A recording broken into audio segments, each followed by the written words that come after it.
bricks on the screen, healthcare in between.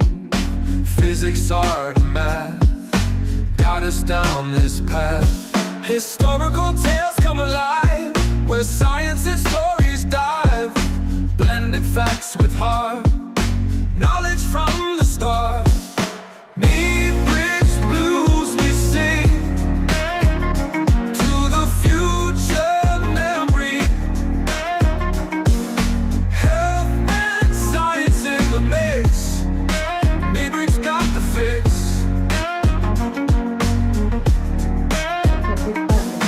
Complex subjects made clear. Every episode with cheer. Ramona leads the way, explaining day by day. In the world of digital streams, turning knowledge into dreams. Through the tales of old, new stories unfold.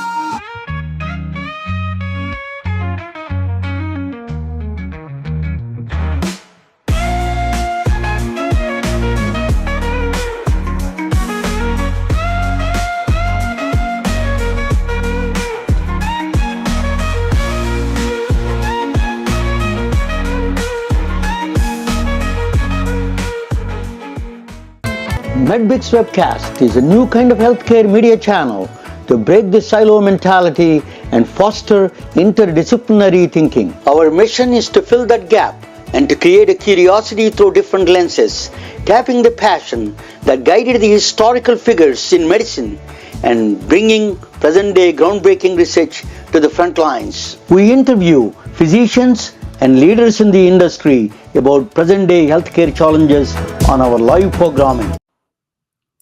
Hey, welcome to the MedBits Webcast. This is Ramana Annamaraju. I'm the host.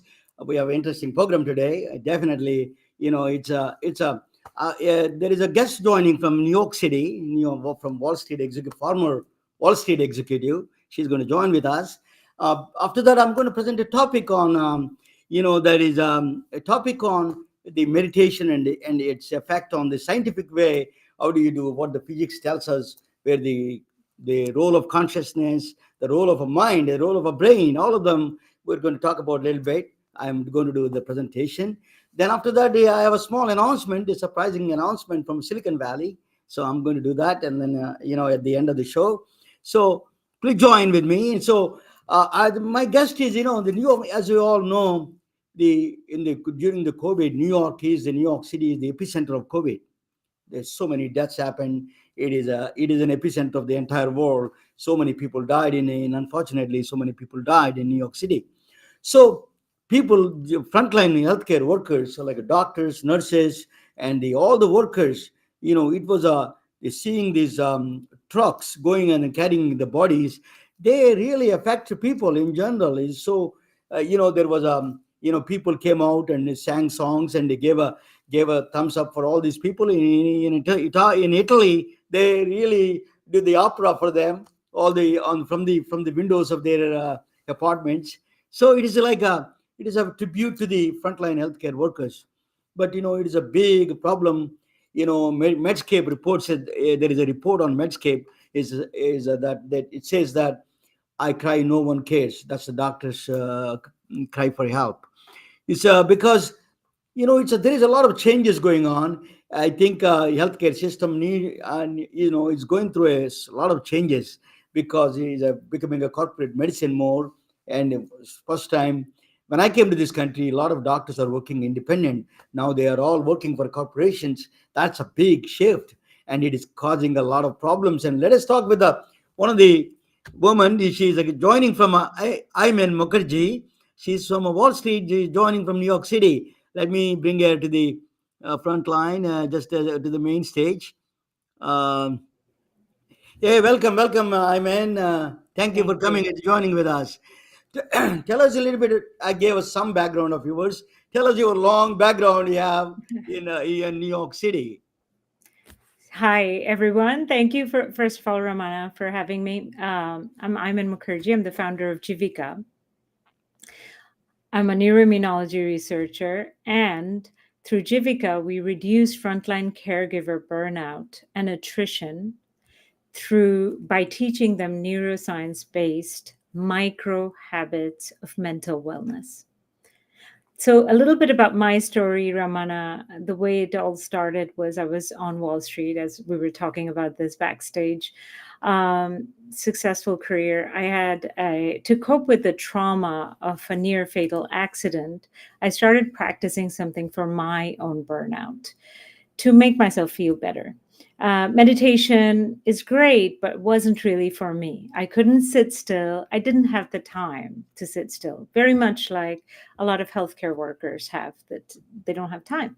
So I broke down my meditation and mindfulness into micro habits, literally 30-second to 2 minutes a day to do. And eventually, it actually started feeling so well for myself, not just for my mind, my relationships, my work. My health started improving. I got curious, so I did the most logical thing anyone would do. I left a I stable, mean, well-paying job. just if you So don't want, I don't want to interrupt you, but sorry about that. Just give us a little bit before we go into the micro habits and all those things. Can you give us a little bit background of yours, where you worked in the Rubin Museum of Art? You said so. That's yes, so. Give us a little bit background of yours. No, no, no. It's just a minute. Let me take it out. This one. Yeah. Okay. Just give me the some rundown on this your background a little bit more and why. So you had an accident. You said that's a sad part of it. But let us talk about a little bit more about your background a little bit where you got this idea from there, that journey to that point.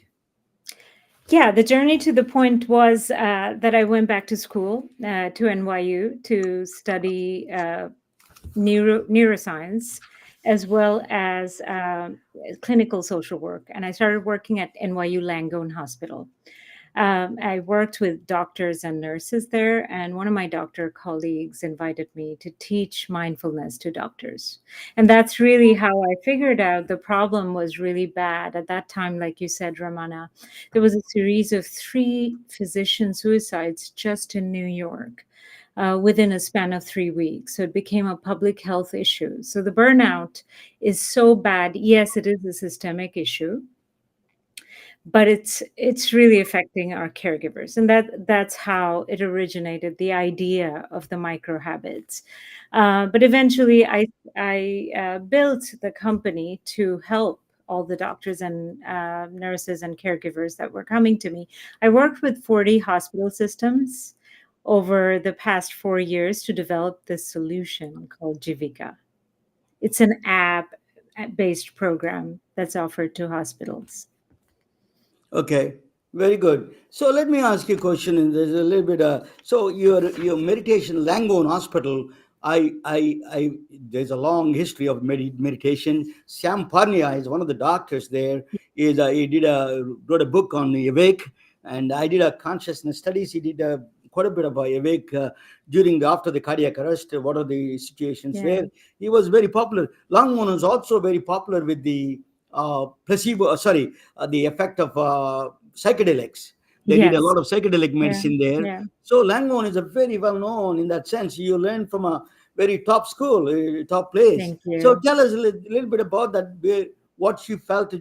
Were you there during the COVID time or Yes, yes. So I actually started Jivika right before COVID started. okay? Um, and then I had about 10 clients at that time, 10 hospitals working with me, and most of them were in New York. And as you said, New York was hit so badly.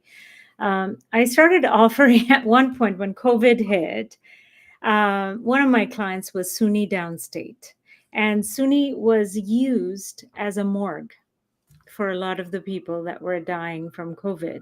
So their physicians were really burned out. And I was basically, I that this is my calling. Although I have a product, I work as a B2B business, but at that time, the human side of me was more, trumping on top of everything else. So I basically started doing free sessions for all these affected hospital workers. I said, okay, every week I'm teaching you micro habits that you need to handle the stress that you're going through. So So that was a very tough time. And actually, recovery started happening since then. I know it was extremely traumatic, COVID, but just to give some background, burnout actually in medical system was not an uncommon thing to happen even before COVID started. COVID just accelerated the process, brought it to the forefront. But it was always there. Burnout was there. So let me, one of the things is that there is a lot of research going on right now. The Dr. Bill Frist, he's a cardiac surgeon, and he is a senator. He was one of the, I lived in Nashville for a while, so he was very well known gentleman up there, and they own a HCA Hospital Corporation of America. They own, Yeah. and he was talking about greeneries. You watch a lot of green stuff, and you go outside and see the Yeah. green stuff. It will reduce, and the amount of stress goes down. That one of the micro habits. Maybe you can tell us a little bit about that. What are those micro habits are? Yes, I actually love that idea, by the way. There is so much truth in being in nature. And that is definitely a habit that we should all have. I live in the city, New York City, which is a concrete jungle. But even then, there are moments of solitude in nature that you can find little parks or wherever it is. But the micro habits in general are, so our app has two kinds of micro habits. One is micro habits that you learn individually every day. And I'll give you an example, and I'll guide you through it. And the other type is micro habits that you practice with your groups, because doctors and nurses spend significant amount of their days with their colleagues. So that's a great place to learn calmness and do it together. And there are lots of studies, of course, on Just peer give me one support and so example on. of one micro habit. What is an example of micro habit? One example, just you're sitting right now, right? Yeah. Notice the sensation at the tips of your 10 fingers. Just zoom in on the 10 fingers. Notice if you're feeling any buzzing sensation, numbness, or maybe nothing. Notice the temperature of the air touching the hands, the skin of your hands. Take a deep breath in and let it go. This took less than 30 seconds, but what it does is it grounds us a little bit. But this is one of 100 micro habits that You we were have. saying is a brain effect on the physical body. That's Yes, you're saying that mental thought, absolutely. concentration is creating a warmth or some kind of sensation in the fingertips, right? That's what you're saying. Exactly. I mean, you're basically distracting. The goal of micro habits, you can't do, ideally, I do 40 minutes of meditation per day because I am a convert. But most people I work with can't do that. So these are really, really tiny habits that distract your mind from the stress. So the brain is like a puppy. It's going after the ball and chasing after the ball. All you're doing is whistling at the puppy and saying, "Come here." And that's exactly what we're doing with the fingertips. You have a lot of nerve endings in the fingertips. We all do. And it's a great place to kind of focus on because you feel a lot without doing anything. You don't move, you don't have to do anything. It's just available. So you're focusing on the physical sensation and you're distracting your brain to focus on that instead of thinking of other things, worrying thoughts, sad thoughts, and so on. So it's a focus, driven. This is you can also the a lot of this found out in the caves of Tibet. Yes. The people monks get they by it's impossible from a hypothermia. The temperature in the caves are extremely low Yeah. temperatures. What they do is they say that they created a kind of a internal, through thought process. They created Yeah. the temperature, and then raise the body Wow. temperature. So it is a power of the mind, right? That's a proven. Absolutely, absolutely. And we all have that access to that. So it's just a matter of training the mind to I'm I'm from a small village in India.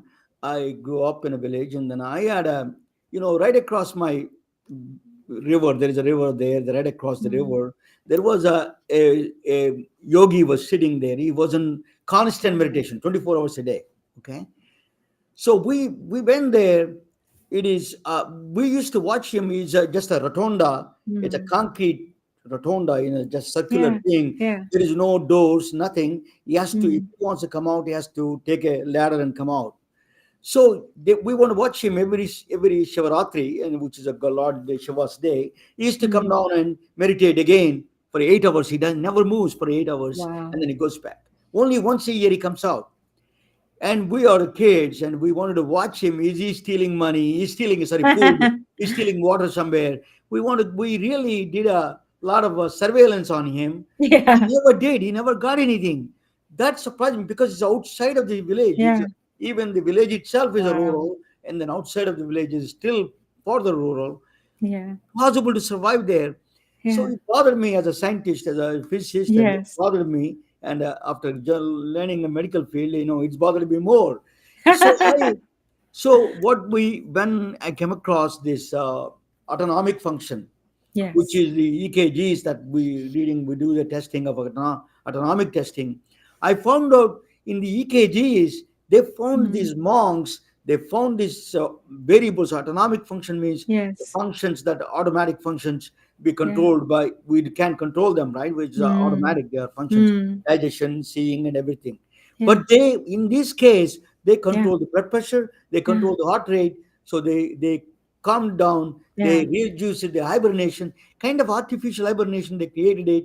Yeah. So your assumption, the consumption of your energy is very Yeah. low. So Yeah. that's why you don't need that much of energy to eat a one banana. That's good enough for the Absolutely. whole week. So that's the Yeah. way they did. Exactly. So that is a very surprising result, and it took me 50 years to understand that. But really, it is fascinating to me what the meditation can do.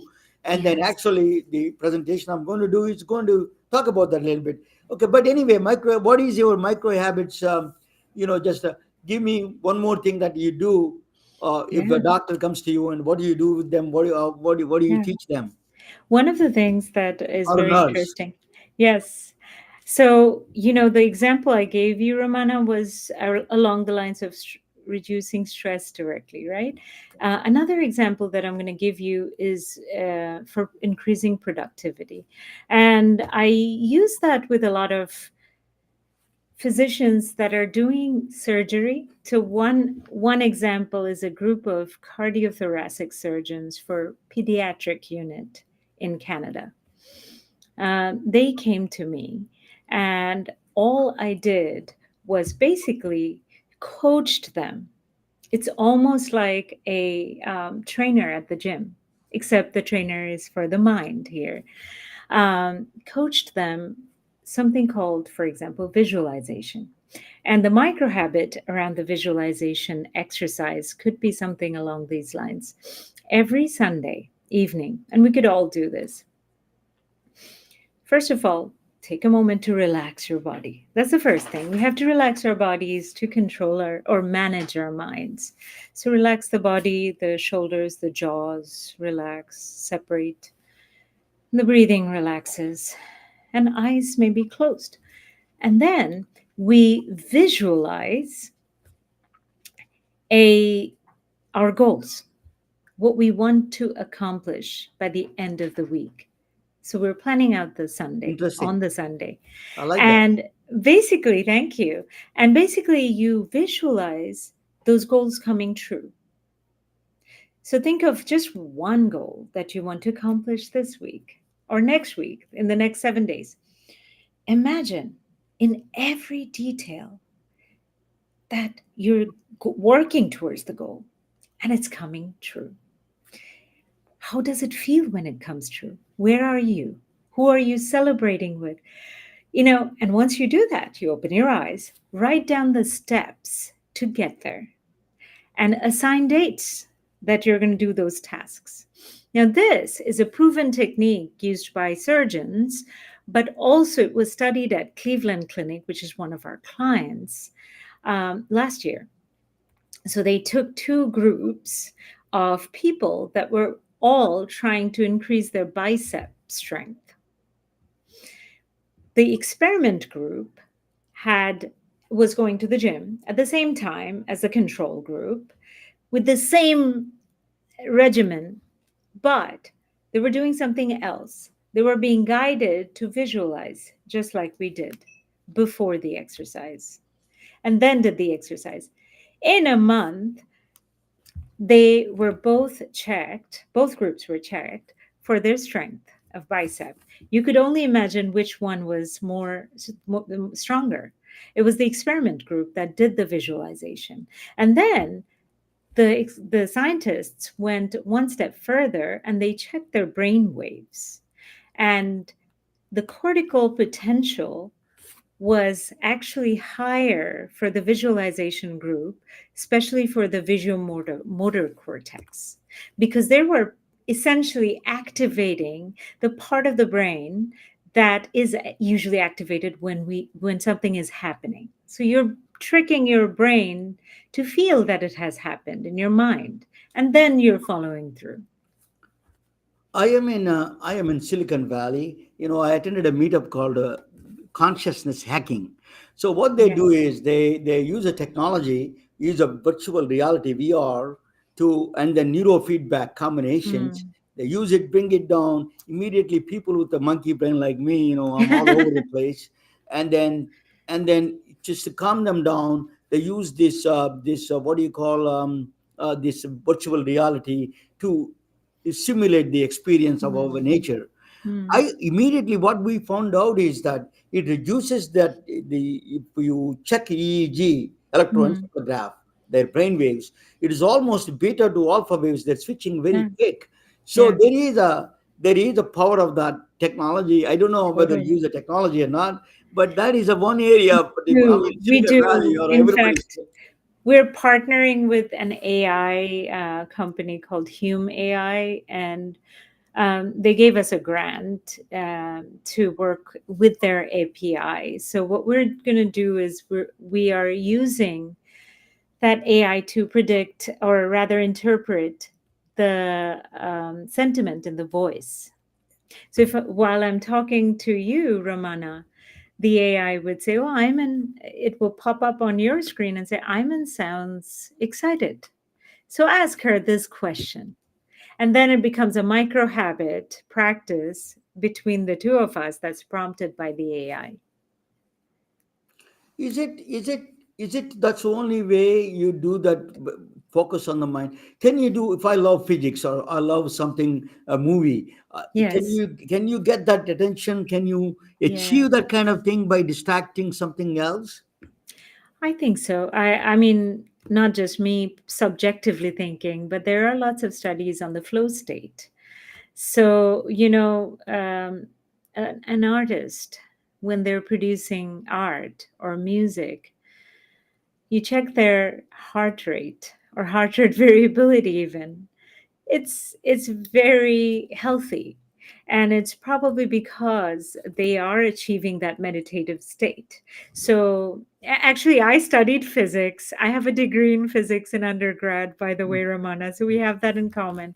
I love physics, and it shows us that life's mysteries cannot be solved by in the lab. But yes, to answer your question, if you love physics and you're watching a video on quantum entanglement, which is the big thing, discovery now, you know what? You're going to see improvement on your wearable device. In fact, one of the things we are going to do is integrate the micro habit practice with the wearables, because we are measuring before and after heart rates and heart rate variability. And I should mention, we did an NIH study with medical students at Mercer University down south, and we basically did it for 8 weeks. We did before and after of biometrics as well as psychometrics. Huge change in depersonalization and fatigue. So, and that's a great, I do think all medical students should be practicing micro habits, because they're in for a roller coaster ride. I like your idea about this. One thing you told me that's very interesting. Focus on what is the week's the end of the goals or week Yes. goals. That's a great habit to have. Yeah. It's a really powerful. So Yeah. you will have some achievements in the. That's a great advice. To be honest with you, it's very impressive. So that's actually. Let me extend my presentation. Is a thought. A thought itself, how it affects the body functions in the scientific way.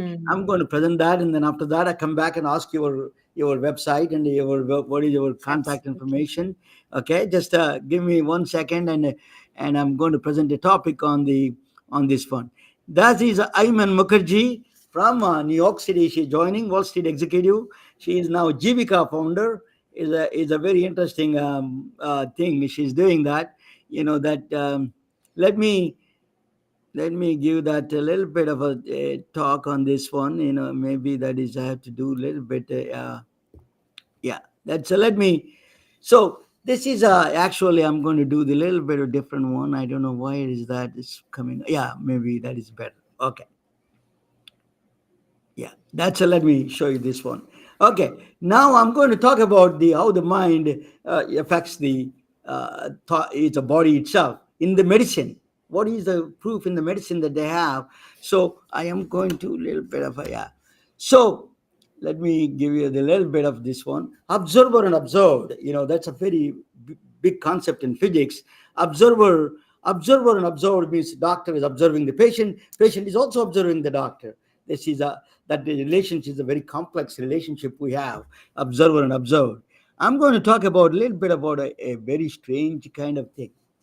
I'm in New York City, and we have a table there. Say we're watching a table. Suppose I'm watching a table with the apple on the table. We agree there is only one apple there, right? That's what we all see. That's a physical reality, right? So, but there is certain cases. What happens is very strange thing happens. In the when that is because we are in the both in the New York City same time. But if I'm in going with the speed of light, very fast in a different frame of reference, she will see different reality. The very strange thing is she may see three apples. So I see one apple, she may see three apples. Both are valid. It's a very strange. These are both are real too. So that is a very strange. It's not just a concept. It is not some mind creation. It is a real. That is, this concept is called very bizarre concept in physics. It's called Monroe effect. It is called Monroe. Let me. Yeah. It is called Monroe. William Monroe is the one from Canadian physicist proposed this quantum field theory. He came up with the equations that says that in an empty space there is if somebody sees empty space cold, nothing is there, but an observer going in accelerated pace can see thermal bath. That means he sees something there. There is nothing for you, nothing. Something is there for somebody else. If you extend that thought process a little bit, I'm free to extend a little bit in an artistic way. That means both are real. I can eat only one apple there. She can eat all three apples. That is real. Both are real in the same thing you are watching. Both references that so it's a reality is in question itself. This is a quantum physics. Reality is very funny that how the reality is absorbed by people. That is so. I'm going to play a video just to quickly gives you a little bit of a yeah. Let me. And here we are, the granddaddy of all quantum weirdness, the infamous double slit experiment. To understand this experiment, we first need to see how particles, or little balls of matter, act. If we randomly shoot a small object, say a marble, at the screen, we see a pattern on the back wall where they went through the slit and hit. Now, if we add a second slit, we would expect to see a second band duplicated to the right. Now, let's look at waves. The waves hit the slit and radiate out, striking the back wall with the most intensity directly in line with the slit. The line of brightness on the back screen shows that intensity. This is similar to the line the marbles make. But when we add the second slit, something different happens. If the top of one wave meets the bottom of another wave, they cancel each other out. So now there is an interference pattern on the back wall.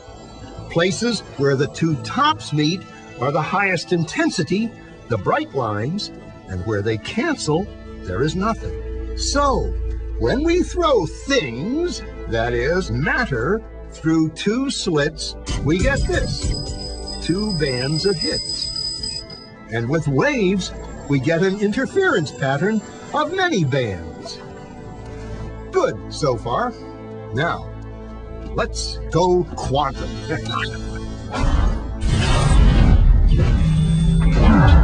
An electron is a tiny, tiny bit of matter, like a tiny marble. Let's fire a stream through one slit. It behaves just like the marble, a single band. So, if we shoot these tiny bits through two slits, we should get, like the marbles, two bands. What? An interference pattern. We fired electrons, tiny bits of matter through. But we get a pattern like waves, not like little marbles. How? How could pieces of matter create an interference pattern like a wave? It doesn't make sense. But physicists are clever. They thought, maybe those little balls are bouncing off each other and creating that pattern. So they decide to shoot electrons through one at a time. There is no way they could interfere with each other. But after an hour of this, the same interference pattern is seen to emerge. The conclusion is inescapable.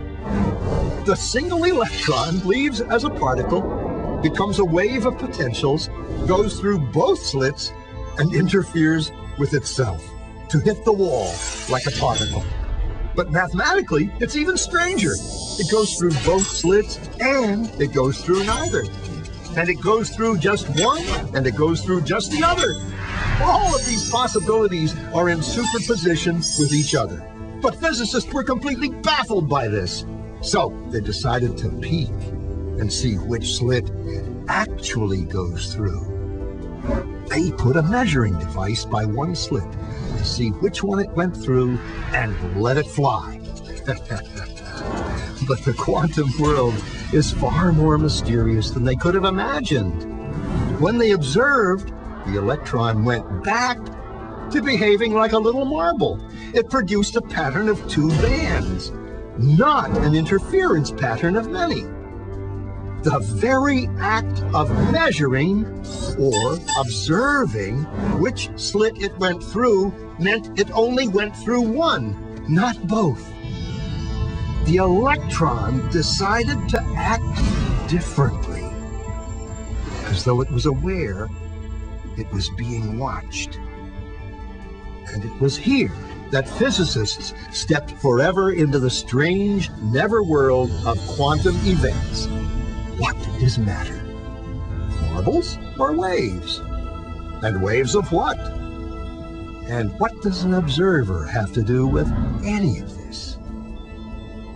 The observer collapsed the wave function simply by observing.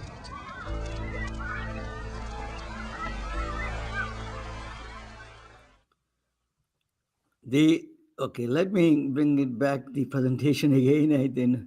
I don't know why it goes, though that always is my problem. I got to figure out how do you do that. But anyway, this is this is a so you those are both are real. In the Unro effect is so bizarre, is a more bizarre than even the double slit experiment. Unro effect. So observer one, if one can see the head of the tails by head, other one see the coin the tail, both are real. Same coin we are watching. One can see head, other one see the tail. Is a both are valid question. Actually, the one of the things is mathematical statistics. It was given by Sachindranath Bose, where Ayman Mukerji is from. He got the Bose-Einstein statistics there. So he gave the static double slit. That's what very strange about quantum physics. So what is that? That is eye of actually she's a Bengali girl. The eye of that she's a friend of mine. She's a Bose, Muni Bose. She is from Atlanta in my hometown. She is a CNN. She was a CNN editor before. Now she's a professor somewhere in Florida, I think. But so what you observe, what you see yourself in what Ayman is talking about, what you see yourself in that feeling of yourself is a very important factor. In quantum physics, in a quantum world, we have this, right? This is the quantum physics as the is the strange effect. This is a I'm having a little bit problem here moving around. Yeah, observer. We have observer effect in the quantum physics, right? Do you have an observer effect in the medicine? Surprisingly, yes. It is called a placebo effect. His name is I think I'm a little bit Henry Williams. I think Henry is my eyes are is a far this is a little bit of a having a problem there. I'm going to put something else there. I don't know why it is. Okay, it's not supposed to have that. I cannot read it. But he's a Harvard professor. What he did was in the Second World War, he's he's anesthesiologist, he's a doctor, anesthesiologist. What he did was during the World War II, he was giving a morphine to the soldiers. The soldiers that the army that injured army people. So he ran out of actually morphine. So he started giving a saline injection, saline water. He's giving saline water. Then, then he checked on them. They're all feeling good. It stunned him. What that made him, all of them are saying that they felt good. Everything is pain is gone and they felt very good. That was surprising to me. Surprising to him. Then he proposed the first time he wrote a peer-reviewed news article in the Lancet is a placebo effect. He called it placebo effect as a Latin term. Please. What that means, mind over matter. Mind is actually telling a story, is telling something different. They take a morphine, they take it out, and then they give a saline injection in the Second World War. They reported that's the first time he really published a paper on the effect of the placebo effect. Placebo is a still very mysterious one. This is a yeah. Pain modulation, for example, is the consortium. Placebo. Let me. Neuroimaging consortium. What they did was they did actually functional MRI study. They actually visualized the function prefrontal cortex changing its behavior through this is a functional MRI study done in several. This is a very strange because you found out as they are taking the medicine, as they are pain receptors, their frontal cortex, prefrontal cortex responses. That as they are taking a medication of the pain medication is exactly the same area is affecting with the placebo effect. A sugar pill or fake medicine. These are all, it is a belief as a medicine. Can you believe that? Belief becomes a medicine itself. So sham surgery trials, actually Stanford and the Harvard Medical School and then University of Washington, they did a surgeries, really sham surgeries, trials actually done. There is no surgery there. There's a fake, they acted like they had a surgery, knee surgery and back surgery. The results are stunning. 50% of the respondents said that they feel better.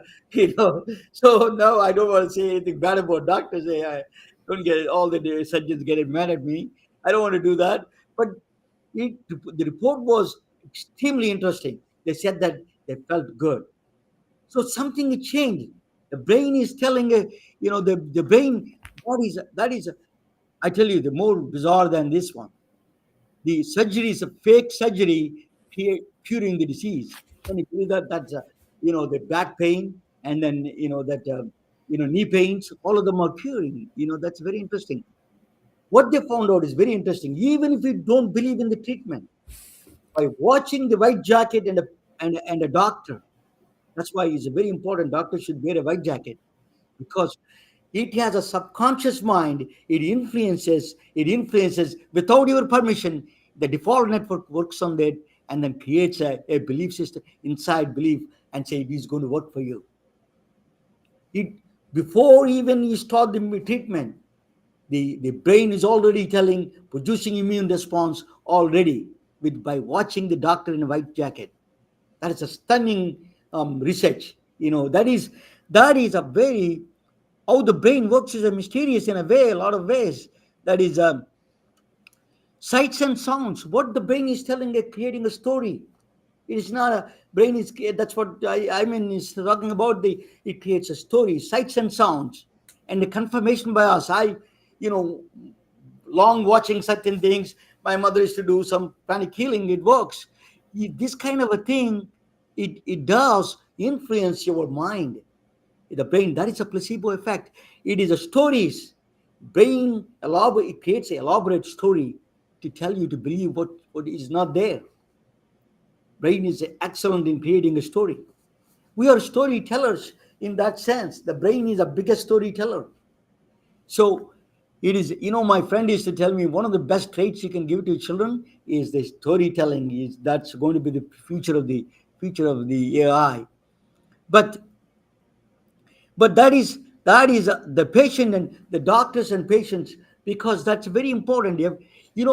The pharmaceutical companies had a big problem with the clinical trials. One clinical trial, what they do is they use a placebo effect against the trials. They do clinical trial and they do placebo effect against it. Oh, say they're all taking fake medicine. See, we use our medicine, it worked, and that group, placebo group, did not work. But that is a wrong conclusion in my view, and a lot of scientists are thinking about that.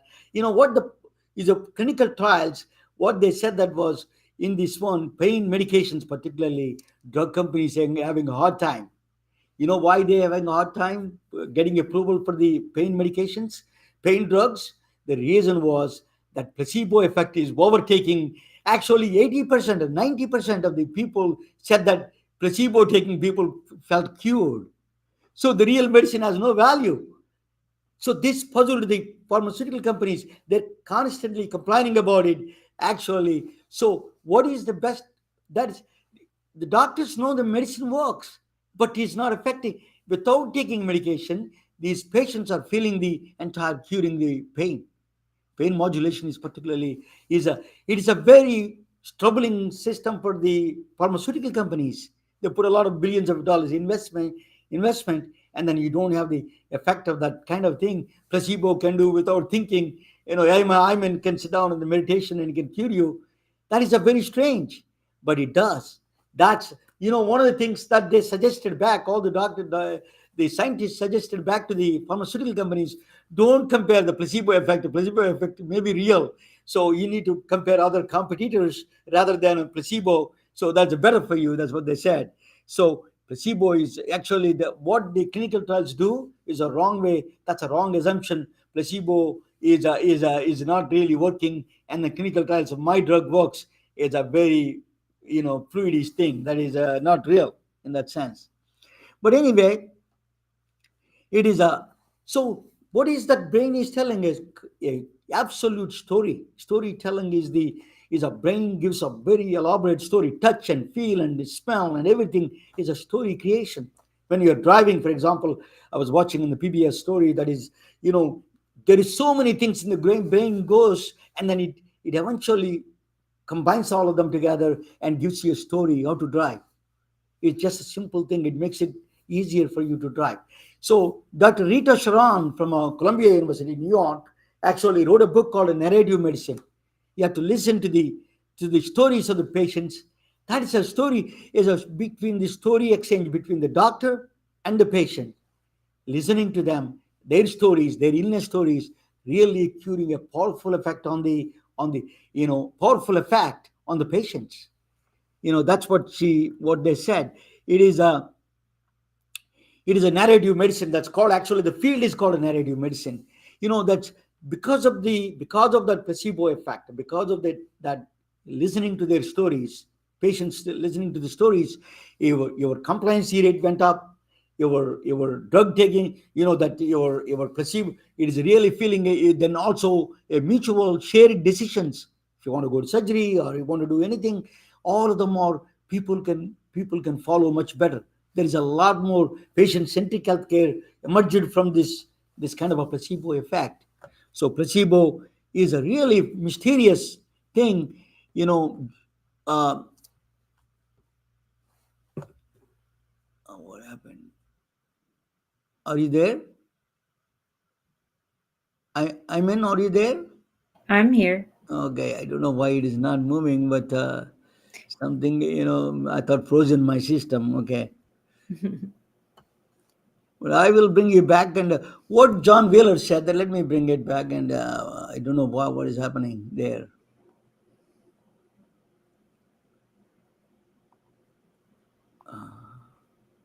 Okay, I'll take it out. Okay, that's very good. So what John Wheeler said, that is, if you go into the see, actually I have a slide on that one, the last slide. If you look at the all the way into the atomic level, go inside the matter and go electrons, protons, and nucleus, and then in the quarks and inside all of them, you see very strange. And then you go other way around, go to the universe, all the way planets and stars and galaxies, and all the way to the universe.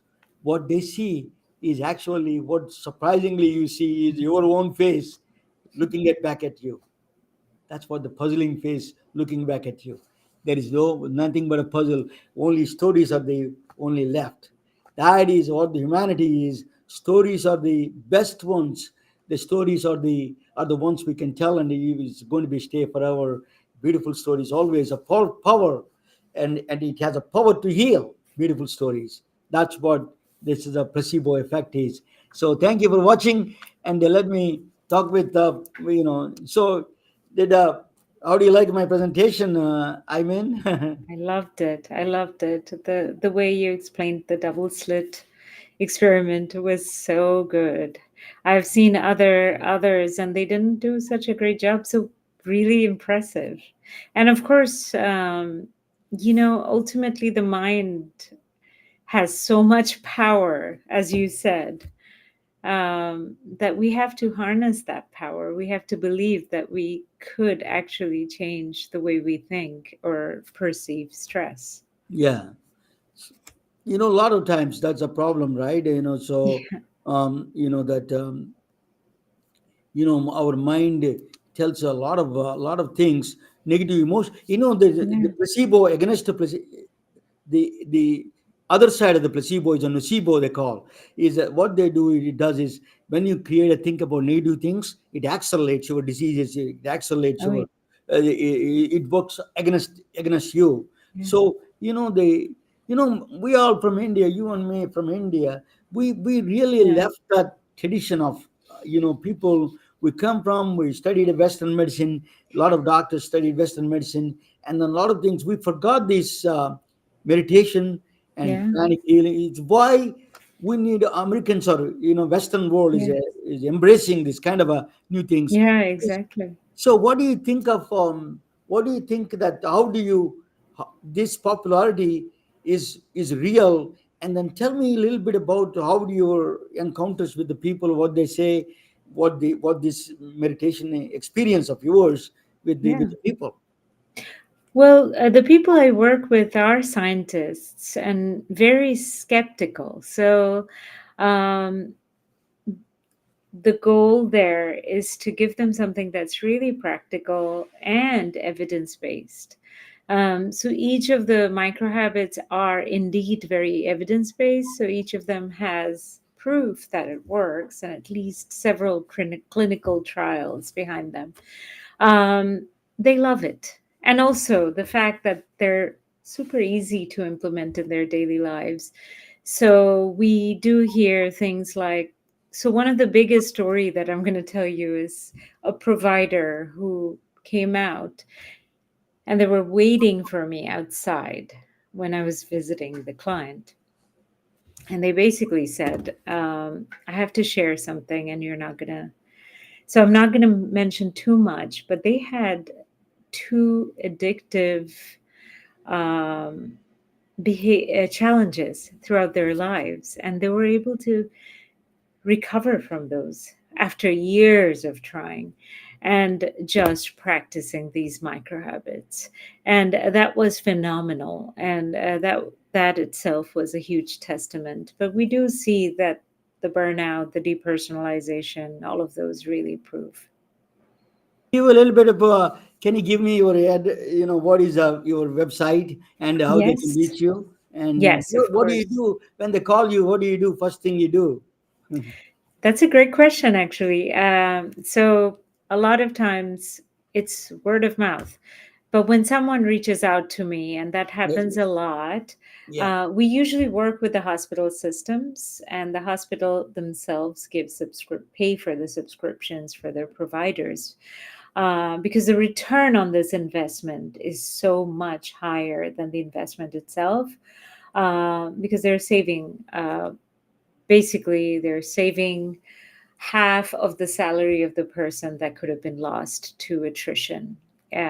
So it's a huge, and we do save attrition from 13% to 0% after this. So it's a huge attrition savings. So when someone invites us, what we do is we share what the product looks like, and we do a 1 month pilot, and then we just roll it out. It's very easy to roll out a scalable solution. It's mobile based, so you really don't need that much infrastructure.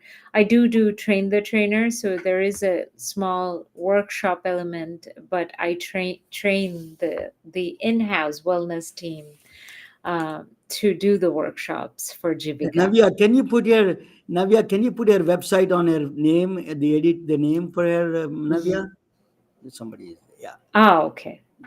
Jivika. And my email address is Ayman, at mindfuljivika.com. And the website is mindfuljivika.com. Mindfuljivika.com. Oh, sorry. Yes. So I wanted to. Yeah. So are you doing it, Navya? But anyway, she is working there behind the scenes. But she. But we are from India. You Yes. know that Ayurveda job born in Yeah, India. So it's absolutely. one of the thing is that food as a medicine. What do you Mhm. think of food? What role food plays in the health wise in that sense? I grew up in a Bengali household. We weren't vegetarians to begin with, but strangely, after the years, I have chosen to give up meat, and I do eat vegetarian food, and it does play a role, at least for my body. I've seen, and there are lots of documentaries on Netflix, obviously showing how food is medicine. So I definitely think that the pillars of health are the mind, which I teach, physical health, which includes movement and exercise, and nutrition. If we could manage all these three, we're good. Yeah, that's very important because that just even the mind alone is the Yeah. eating habits are Yeah, the I can eat same. at McDonald's every day and Yeah, meditate. That's not going to work it's not going to for work, my right? longevity, Yeah. for sure. So yeah, that's that. I don't know. I'm waiting for the Dr. Japra to come in, and But anyway, I'm going to show you that. I don't know why. Let me bring that slide back. Just a quick slide. I was able to see it, Ramana. Yeah, Yeah. the no. What happened was that yeah, that the Diwali function is coming this Saturday. There is a Yeah. that this is the John Wheeler said in the last one. Yeah, Diwali function, Dr. Japra, the Festival of Globe. I attended. I'm one of the fans of him. He's a cardiologist in practicing in Georgia. Sorry, in Silicon Valley, and then he's a very well-known doctor. And he does a lot of community work. He said that he always. I admire him. He says that one third for the community, one third for family, one third for the job. He divided that kind of thing. It's a beautiful way of getting a life satisfaction. It's not easy that way. He did that. He achieved it. I was. They did. He has a temple also. He runs a temple. In that temple, we did a Durga Puja, and I attended a lot of Durga Pujas recently, last week or so. Beautiful, beautiful. I enjoyed it. Really, it is a very healing and different way. You Yes. don't have to be religious by looking at No. this Devi statues and all those things. You just feel good about it. That's a very powerful way of doing that. But anyway, let me take that. So please come down, and in the India Cultural Center that is being open on India Cultural Center in Milpitas. So on Saturday, please visit the website called fogsv.com. Okay. So Jivika, mindfulJivika.com. You got she put it there, your name, I see it. okay, good. That's Very good. awesome. Okay, very good. Thank you So so thank you much. for joining. It's a pleasant to talk with you. So I would like to introduce you after this one, and let me see that if Dr. Japra is going to join. But thank you for joining. Thank you all. Thank Good you. night, all of you. 1 second, I'm going to play my closer statement. Telling their stories through our patented designs that can be worn on scrubs, t-shirts, printed on conference bags, and endless other promotional materials. Daily Wear for Medicine is the first ever of its kind to create curiosity in medicine through visual art. We at MedBricks are celebrating unsung heroes of the past who made enormous contributions to the field of medicine through our unique campaign called Daily Wear for Medicine. You can wear it, carry it, and give it